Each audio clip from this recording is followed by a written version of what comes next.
On the 29th of January 2024, a 5-year-old girl named Hind Rajab sat inside a black Kia in the Tal al-Hawa neighborhood of Gaza City. She was surrounded by the bodies of her aunt, uncle, and cousins, who were killed by gunfire as the family tried to flee. Wounded in the back and hand and terrified of the dark, she picked up a phone and called a Red Crescent dispatcher.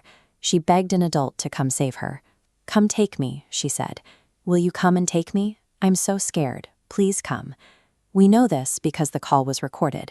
It is the real, verified audio of a small child asking someone to save her life. When suffering reaches these levels, we often lose sight of the individuals involved.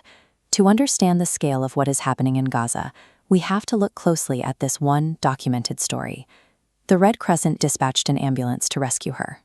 The Palestine Red Crescent Society reported that the paramedics, Yusuf Zaino and Ahmed al-Madhoun, received a green light and were cleared by the Israeli military to enter the area. They drove toward Hind in a clearly marked ambulance with its lights flashing. As they approached the trapped child, a paramedic reported over the radio that a green laser was hovering just in front of their vehicle. Then, the sound of gunfire broke over the transmission, and the line went dead. Rescue workers were forced to wait 12 days before they could safely access the site, marking a total breakdown of emergency response protocols. When rescue teams finally reached the scene, they found the black Kia riddled with bullets. Inside were the bodies of Hind's relatives and Hind herself. About 50 meters away, they found the burned remains of the ambulance. It contained the bodies of the 2 paramedics who had come to save her.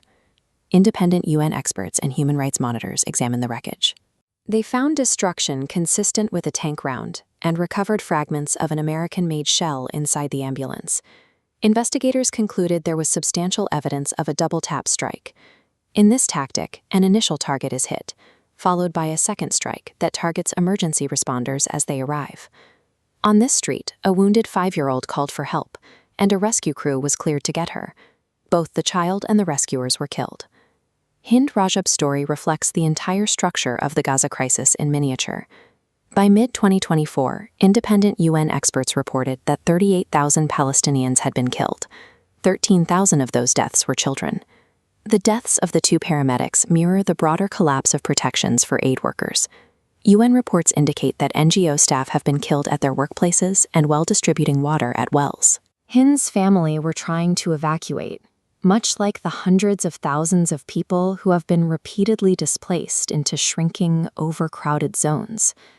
Humans are built to grieve for one child like Hind, but our minds often struggle to process thousands of simultaneous deaths. This micro to macro comparison is necessary to understand the true impact of the conflict.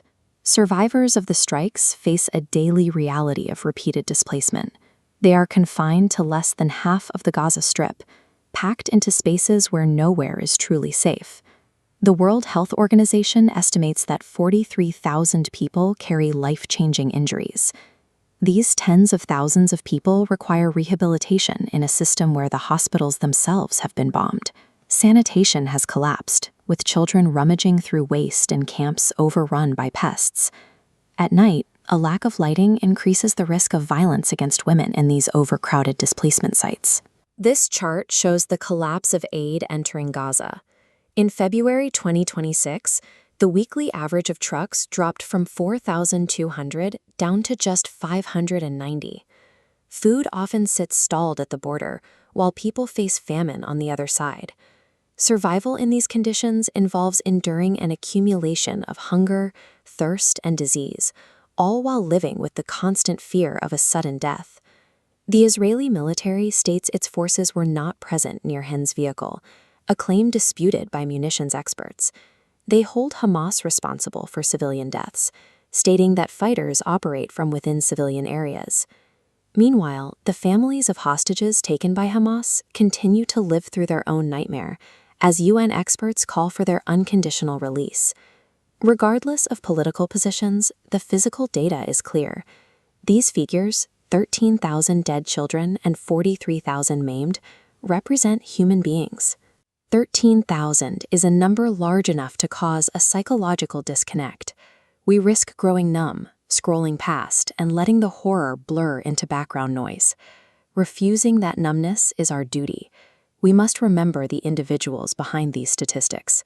Share this so these stories are not varied. And in the comments, say her name, Hind Rajab. Remembering is how we refuse to look away.